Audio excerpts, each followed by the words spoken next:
Sa ngalan ng Ama, at ng Anak, at ng Espiritu Santo. Amen.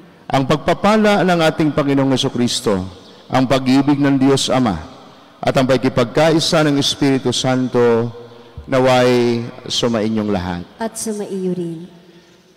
Mga kapatid, aminin natin ang ating mga kasalanan at hingin natin ang tawad ng Diyos, patawad ng Diyos, upang tayo maging marapat gumanap sa banal na pagdiriwang.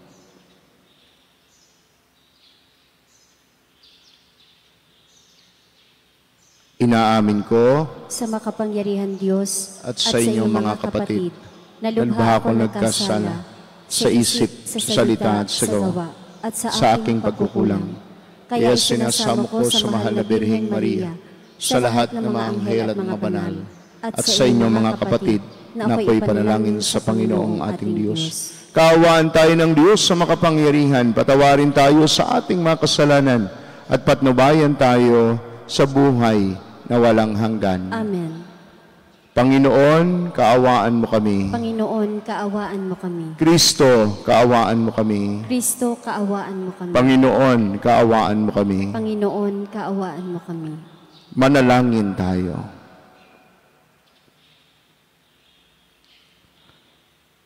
Ama naming makapangyarihan, upang mailigtas ang mga hinirang mo, niloob mong ang obispong si San Francisco ay makibagay sa lahat ng tao.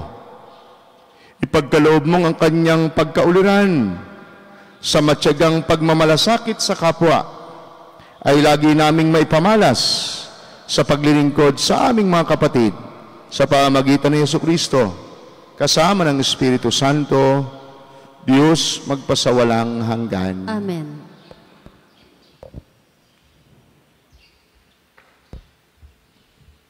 Pagbasa mula sa ikalawang aklat ni Samuel. Noong mga araw na iyon, nagkaisa ang lahat ng angkan ng Israel na pumunta sa Hebron upang makipagkita kay David. Sinabi nila, "Kami ay laman ng iyong laman at dugo ng iyong dugo. Nang si Saul ang hari namin, nanguna ka sa mga kawal ng Israel sa pakikipagdigma. Ipinangako sa iyo ng Panginoon na gagawin kaniyang hari upang mamuno sa kanyang bayan. Lahat ng matatanda ng Israel ay nagpunta nga sa Hebron at doon ay nakipagkasundo sa kanya sa harapan ng Panginoon. Pinahira nila ng langis si David at kinilalang hari sa Israel. Nooy 30 taon na si David at naghari siyang 40 taon. Sa Hebron, 7 taon at kalahati siyang namahala sa Huda. Sa Jerusalem naman ay 30 taon siyang naghari sa buong Israel at Huda. Nang siya'y maging hari, pinangunahan niya ang kanyang mga kawal upang lusubi ng mga Jebuseo na nasa Jerusalem. Sinabi nila kay David, "Hindi ka makakapasok dito kahit mga bulag at lumpo lamang ang magtatanggol dito." Ngunit nakuha ni David ang kuta ng Sion na tinatawag na lungsod ni David hanggang ngayon. Habang lumalaon ay lalong nagiging makapangyarihan si David pagkat sumasa kanya ang Panginoon, ang Diyos na makapangyarihan. Ang salita ng Diyos. Salamat sa Diyos. Ang salmong tugunan. Pag-ibig ko't pagtatapat ay ibibigay kong ganap. Pag-ibig ko't pagtatapat ay ibibigay kong ganap. Ika'y nagsalita noon pa mang una sa mga lingkod mo at ipinakita. Yaong pangitain at ito ang badya. Aking pinutungan ang isang dakila na aking pinili sa gitna ng madla. Pag-ibig ko't pagtatapat ay ibibigay kong ganap. Ang piniling lingkod na ito'y si David, aking pinahiran ng banal na langis. Kaya't palagi ko siyang aakbayan at siya'y lalakas sa aking patnubay. Pag-ibig ko't pagtatapat ay ibibigay kong ganap. Ang pagtatapat ko't pag-ibig na wagas ay iuukol ko't aking igagawan at magtatagumpay siya oras-oras. Mga kahari ay kanyang masasakop, dagat na malawak at malalaking ilog. Pag-ibig ko't pagtatapat ay ibibigay kong ganap.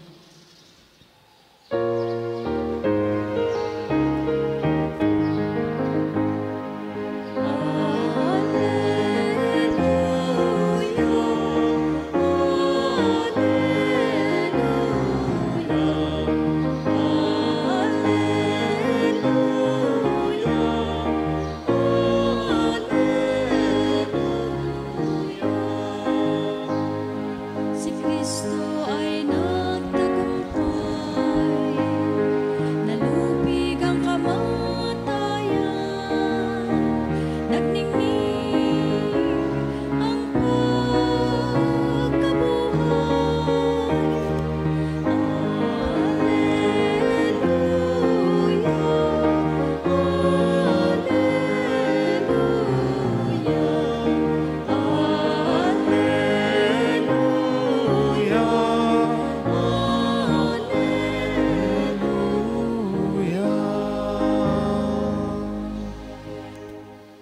Sumainyo ang Panginoon. At sumaiyo rin. Ang mabuting balita ng Panginoon ayon kay San Marcos. Papuri sa iyo, Panginoon. Noong panahong iyon, sinabi ng mga eskribang dumating mula sa Jerusalem. Inaalihan siya ni Beelzebul, ang prinsipe ng mga demonyo. Ito ang nagbigay sa kanya ng kapangyarihang magpalayas ng mga demonyo. Kaya't pinalapit ni Jesus ang mga tao at sinabi sa kanila ang ilang talinhaga. Paano mangyayaring palayasin si Satanas? Kapag naglalaban-laban ang nasasakupan ng isang kaharian, hindi mananatili ang kahariang iyon. At kapag naglalaban-laban ang magkasambahay, hindi mananatili ang sambayanang iyon. Gayon din naman, kapag naghimagsik si Satanas laban sa kanyang sarili at naglalaban-laban ang kanyang nasasakupan, hindi magtatagal at darating ang kanyang wakas. Walang makakapasok sa bahay ng isang taong malakas at nakagawa ng kanyang ari-arian, malibang gapusin muna niya ang taong iyon. Saka pa lamang niya maluluban ang bahay na iyon. Tandaan ninyo ito, maaaring ipatawad ng mga tao ang lahat ng kasalanan at panlalait nila sa Diyos, ngunit ang sinumang lumait sa Espiritu Santo ay hindi mapapatawad.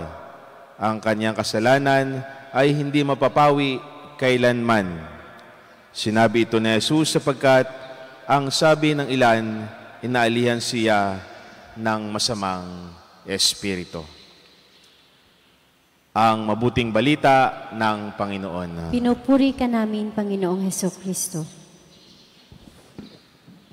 Magandang umaga po sa inyong lahat.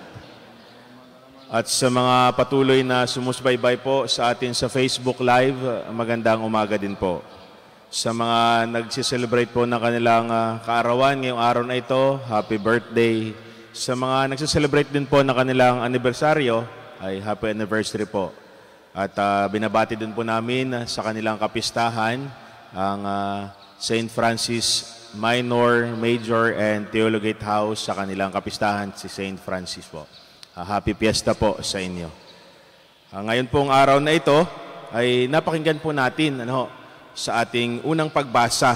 Ngayon ay nagpapahayag ng paghihirang ng mga tribo kay David bilang hari ng Israel. At kasunod po nito ay ang matagumpay niyang pagsakop sa Jerusalem bilang kabisera ng bansa. Ito'y umpisa ng pagiging matapat ni Haring David sa pagtupad sa mga utos ng Panginoong Diyos. At sa atin pong mabuting balita, hindi ho natuwa si Jesus na siya ho ay paratangan na nagpapalaya siya ng demonyo sa ngalan ni Beelzebul. ang prinsipe ng mga demonyo. Kaya tinanong niya ang mga eskriba kung paano nga mananatiling matatag ang bahay kung ito'y ginagawa ng pansarili lamang. Paanong magiging matatag ang isang tahanan kung ang naninirahan ay nagkalaban-laban? Kung ang prinsipyo ng bawat isa ay masama, paano magiging matatag ang buong tahanan? Ang sinasabi dito ni Jesus na ang kanyang kapangyarihan ay nagmula sa Diyos Ama at hindi kay Satanas. Sa pamamagitan ng kababalaghan at pangangaral ng mabuting balita, ipinakita niya ang mabubuting gawain na ibigay ang pisikal at espiritual na pangangailangan ng tao. Sa makatuwid, ang gawaing mabubuti ay hindi kailanman nanggagaling sa masama, kundi sa mabuti. At yan ay galing sa Diyos Ama. Sa atin pong buhay, ang tanong, ikaw ba ay nakakagawa ng mabuti kung masama ang iyong loob? Di ba po, hindi? Ikaw ba ay nakakapagmahal ng totoo at tapat kung ikaw ay may kinikimkim na galit? Ang sagot po ay siguro hindi. At most probably hindi. Sapagkat kapag ka may kinikimkim kang galit, may puot sa iyong puso, kailanman hindi mo ito may papakita. Kailanman ang mababanaag sa iyo ay sama ng loob. Ang mababanaag sa iyo ay lungkot. Ang mababanaag sa iyong mukha ay inis, sapagkat naroon ang sama ng loob. Tayo ay nakakagawa ng mabuti sapagkat alam natin na ito'y galing din sa pinakamabuti sa lahat, at iyon ay sa Diyos. Sapagkat ang tunay na kabutihan ni Jesus ay ipinakita niya sa kanyang pagpapakasakit at pagkamatay sa krus.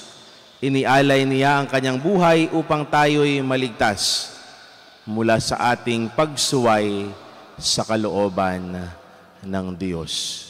Yun ang tunay na kabutihang ipinakita sa atin ni Jesus. Kaya sabi ko nga, kailanman ang paggawa ng mabuti ay hindi nanggagaling sa masama. Kailanman ang masama ay hindi naging mabuti. Kailan nyo ba naisip na ang masamang gawa ay nagiging mabuti? Kung titingnan ho natin ang mabuting balita, si Jesus mismo ay pinaratangan na siya ay nagpapalayas ng demonyo sa pamamagitan ng prinsipe ng mga demonyo. Yung mabuting gawain, kung makikita ho natin, mabuti ang ginagawa ni Jesus. Ito ba ay galing sa masama? Sabi ko nga, kailan ba naging mabuti ang masama? Mga kapatid, pinapahiwatig sa atin ng ating mabuting balita na nakakagawa tayo ng mabuti kung tayo mismo sa ating sarili naroon sa puso't isipan natin na tayo ay malinis. Tayo ay walang kinikimkim na galit. Tayo ay walang sama ng loob. Kaya para makagawa tayo ng mabuti, ipagdasal natin na tayo rin sa ating mga sarili ay mayroong kalinisan, mayroong kabutihan. Humingi tayo ng panalangin sa Diyos sapagkat siya lang mismo ang makatatanggal ng kung anuman ang meron sa ating puso't isipan. Nang sa ganon, sa araw-araw nating buhay, tayo rin ay makagawa ng mabuti sa ating kapwa. Naway tunay na makita natin ang kabutihan ng Panginoon at ipalaganap ito sa ating araw-araw na pamumuhay. Yan ang misyon natin, na ipadama din ang mabuting gawa sa ating kapwa. Tulad ni Jesus, kahit siya'y pinaratangan, patuloy pa rin niyang sinusunod ang plano ng Diyos Ama na gumawa ng mabuti. Hindi po tumitigil si Jesus ng paggawa ng mabuti, sapagkat ang paggawa ng mabuti ay galing sa Diyos Ama. Muli, isang magandang umaga po sa inyong lahat.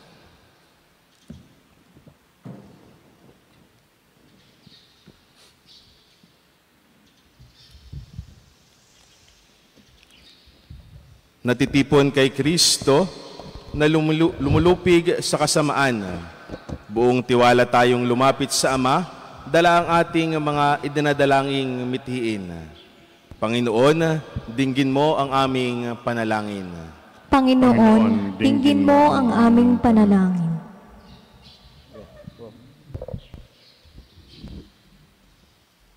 Ang simbahan, naway mapanibago at sumaksi ng may katapatan sa tamang pagpapahalaga sa buhay upang makatulong sa pagpapanumbalik sa mundong nasadla sa kasamaan. Manalangin tayo sa Panginoon. Panginoon, dinggin mo ang aming panalangin. Ang mga nagdidigma ang mga bansa, naway matutong mamuhay sa pakikiisa at pagtutulungan upang makapagdulot ng kapayapaan sa daigdig. Manalangin tayo sa Panginoon. Panginoon, dinggin mo ang aming panalangin. Ang lahat ng nananalig kay Kristo, naway mapaglabanan nila ang pagkakahiwa-hiwalay at maging iisa sa Panginoon. Manalangin tayo sa Panginoon. Panginoon, dinggin mo ang aming panalangin. Ang mga may sakit, lalo na ang mga lumpo at may kapansanan, naway tumanggap ng kasiyahan at kalinga sa mga nag-aalaga sa kanila. Manalangin tayo sa Panginoon. Panginoon, dinggin mo ang aming panalangin. Ang mga tapat na yumao, naway mailigtas sa kasamaan ng walang hanggang kamatayan. Manalangin tayo sa Panginoon. Panginoon, dinggin mo ang aming panalangin. Ama naming Diyos, patuloy mo kaming hilumin sa lahat ng masama at hayaan mong ang iyong kabutihan ang siyang magliwanag sa amin sa kapangyarihan ni Jesucristong aming Panginoon. Amen. Amen.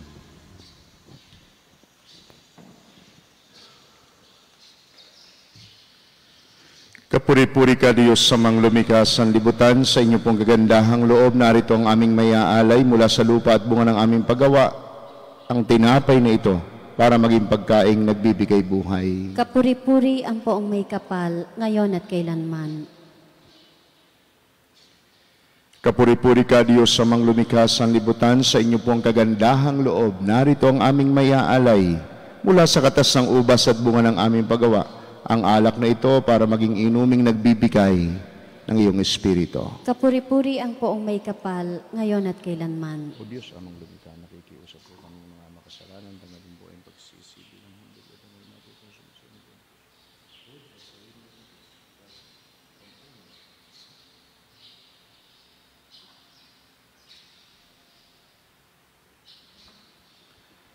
Manalangin kayo mga kapatid upang ang ating paghahain at ang ating mga panalangin ay kalugdan at pakinggan ng Diyos amang makapangyarihan. Tanggapin nawa ng Panginoon itong paghahain sa iyong mga kamay, sa kapurihan ni at karangalan sa ating kapakinabangan at sa buong sambayanan niyang banal. Ama naming lumikha, sa ginaganap naming paghahaing nagdudulot ng kaligtasan, ang aming puso ay papagningasin nawa ng iyong Espiritu Santo na nagpaalab kay San Francisco para siya'y umamo at makaakit ng mga magmamahal sa iyo. Sa pamamagitan ni Jesucristo kasama ng Espiritu Santo, magpasawalang hanggan. Amen. Sumainyo ang Panginoon. At sumaiyo rin. Itaas sa Diyos ang inyong puso at diwa. Itinaas na namin sa Pasalamatan natin ang Panginoong ating Diyos. marapat na siya ay pasalamatan. Ama naming makapangyarihan, tunay ngang marapat na ikaw ay aming pasalamatan sa pamamagitan ni Jesucristo na aming Panginoon. Ngayong si San Francisco de Sales ay pinararangalan sa pamumuhay niyang totoong uliran at pagiging maasahan sa panungkulan, kaya't si Jesucristo na maasahan sa katapatan ay inihahayag sa pangasiwa sa sambayanan. Ang malasakit na mga ulirang tagapangasiwa noon ay nagpapatuloy magpahanggang ngayon sa mga panalangin kanilang iniuukol kaysa ng sambayanan mong dito'y nagkakatipon.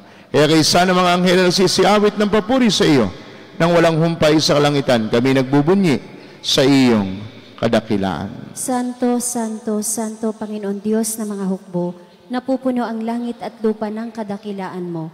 O sana sa kaitaasan, pinagpala ang naparirito sa ngalan ng Panginoon. O sana sa kaitaasan.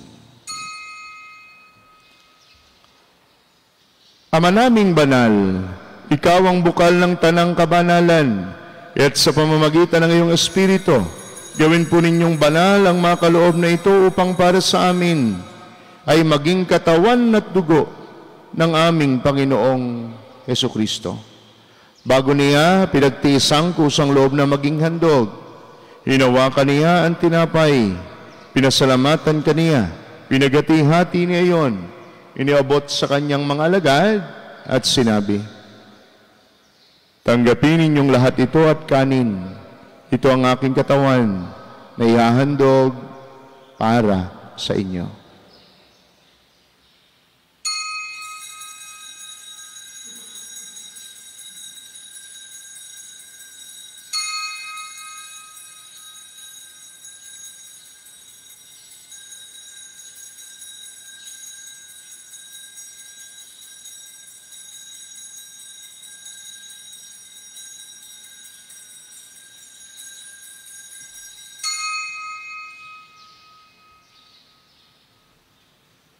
Gayun din naman, nung matapos ang hapunan, hinawakan niya ang kalis, muli kaniyang pinasalamatan. Iniabot niya ang kalis sa kanyang mga alagad at sinabi, "Tanggapin ninyong lahat ito at inumin. Ito ang kalis ng aking dugo ng bago at walang hanggan tipan. Ang aking dugo na ibubuhos para sa inyo at para sa lahat sa ikapagpapatawad ng mga kasalanan. Gawin ninyo ito sa pag-alaala sa akin."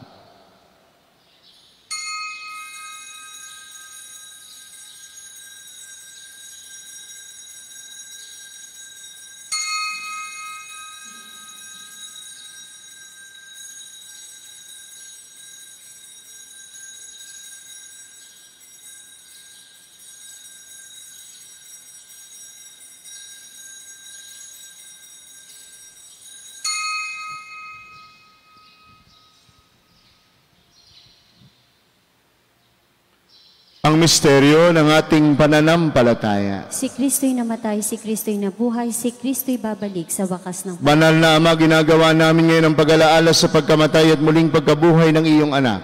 Kaya tiniaalay po namin sa iyo ang tinapay na nagbibigay buhay at ang kalis na nagkakaloob ng kaligtasan. Kami nagpapasalamat dahil kami iyong minarapat na tumayo sa harap mo para maglingkod sa iyo. Isinasamo po namin kaming mga magsasalo-salo sa banal na katawan at dugo ni Kristo'y mabuklod sa pagkakaisa sa pamamagitan ng Espiritu Santo. Ama, lingapin mong iyong simbahang laganap sa buong daigdig. Puspusin po ninyo kami sa pag-ibig. Kaysa ni Francisco na aming Santo Papa at ni Gilbert na aming obispo, lahat ng mga obispo at ng tanang kaparian. Alalahanin po ninyo ang mga kapatid naming nahimlay na nang may pag-asang sila'y muling mabubuhay, gayon din ang lahat ng mga pumanaw, lalo tigit silang malalapit sa aming buhay. Kaawaan po ninyo sila at patuloyin sa iyong kaliwanagan. Kaawaan po ninyo at pagindapating kaming lahat na makasalo sa iyong buhay na walang wakas, kaysa ng mahal na Birheng Maria, Ina ng Diyos, kaysa ni San Jose na kanyang kalinasan esposo at minamahal naming patron, kaysa ng mga apostol at ng lahat ng mga banal, lalo tigit ni San Francisco de Sales, na namuhay dito sa daigdig ng kalugod-lugod sa iyo. May pagdiwang po nawa namin ang pagpupuri sa ikararangal po ninyo sa pamamagitan ng iyong anak na aming Panginoong Hesukristo. Sa pamamagitan ni Kristo, kasama niya at sa Kanya, ang lahat ng parangal at papuri ay sa Diyos sa mga makapangyarihan, kasama ng Espiritu Santo, magpasawalang hanggan.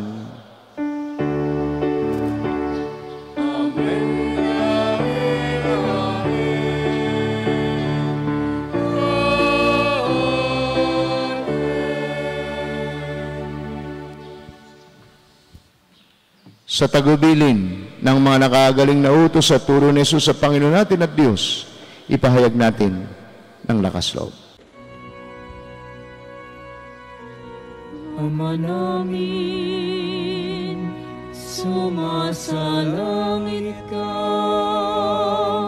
sambahin ang ngalan mo, mapasa amin ang kaharian mo, sundin ang loob mo dito sa lupa para nang sa langit. Bigyan mo kami ngayon ang aming kakanin sa araw-araw. At patawarin mo kami sa aming mga sala para ng pagpapatawad namin sa nagkakasala sa amin.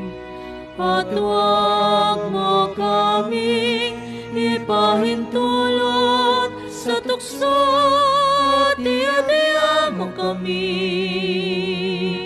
sa lahat ng masama. Hinihiling po namin kami adiya sa lahat ng masama, pagkalooban ng kapayapaan na araw-araw iligtas sa kasalanan at ilayo sa lahat ng kapahamakan, samantalang aming pinananabigan ang dakilang araw ng pagpapahayag ng tagapagligtas naming si Yesu Kristo. Sapagkat iyo ang kaharian, ang kapangyarihan at ang kapurihan, magpakailanman. Amen. Panginoong Yesu Kristo, sinabi mo sa iyong mga apostol, kapayapaan ang iniiwan ko sa inyo, ang aking kapayapaan ang ibinibigay ko sa inyo. Tunghayan po ninyo ang aming pananampalataya, at huwag po naman ang napakarami naming mga pagkakasala. Pagkalooban po ninyo kami ng kapayapaan at pagkakaisa, lalo tigit kapayapaan at pagkakaisa dito sa aming parokya at sa loob ng aming mga tahanan ayon po sa inyong banal na kalooban, kasama ng Espiritu Santo, magpasawalang hanggan. Amen.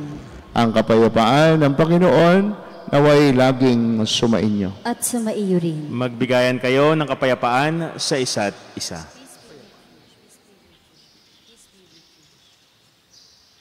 Kordero ng Diyos na nag-aalis ng mga kasalanan ng sanlibutan, maawa ka sa amin. Kordero ng Diyos na nag-aalis ng mga kasalanan ng sanlibutan, maawa ka sa amin. Kordero ng Diyos na nag-aalis ng mga kasalanan ng sanlibutan, ipagkaloob mo sa amin ang kapayapaan.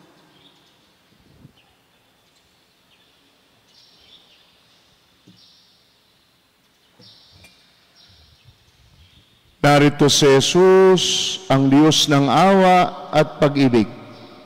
Siyang kordero ng Diyos na nagpapatawad ng mga kasalanan ng sanlibutan. Mapalad kayong mga sumasampalatayang totoo at nakikibahagi sa kanyang banal na salo-salo. Panginoon, hindi ako karapat-dapat na magpatuloy sa iyo, ngunit sa isang salita mo lamang ay gagaling na ako. Ang katawan ni Kristo. Amen.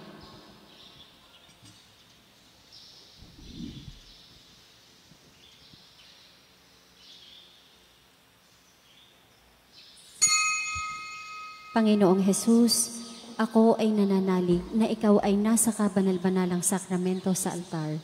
Iniibig kita ng higit sa lahat at minimithi kong tanggapin ka sa paraang espiritual dahil hindi ko kayang tanggapin sa panahon ngayon ang iyong katawan at dugo sa banal na sakramento. Kahit man lang sana ay matanggap kita sa paraang espiritual sa aking puso. Niyayakap kita na para bang andito ka na talaga sa aking puso at iniaalay ko ng buong puso ang aking sarili sa iyo. Huwag mong pahintulutang mawalay ako sa iyo. Amen.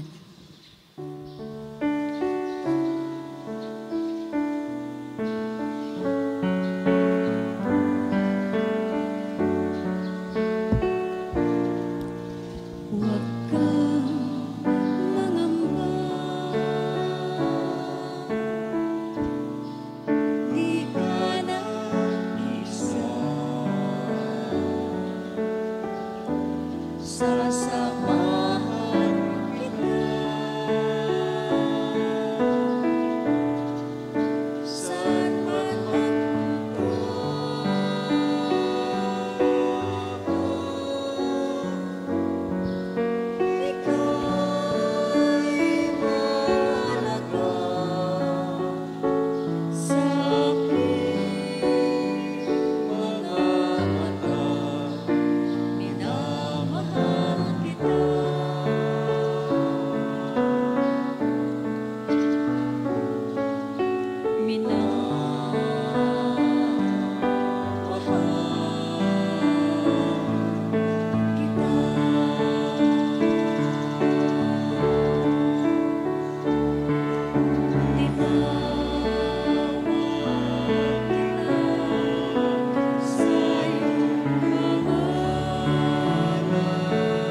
Manalangin tayo.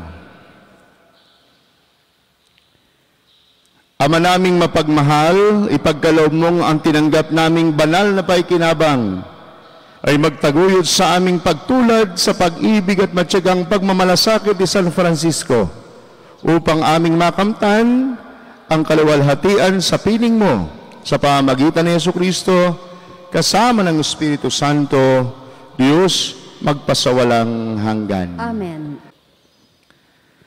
Sumainyo ang Panginoon. At sumaiyo rin. Pagpalain po kayo at ingatan kasama ng inyong mga pamilya at mga mahal sa buhay ng ating makapangyarihan, mapagmahal at mawaing Diyos, ang Ama at ang Anak at ang Espiritu Santo. Amen. Ang ating banal na misa ay naialay na, humayo kayong taglayang kapayapaan upang ang Diyos ay mahalin at paglingkuran. Salamat sa Diyos.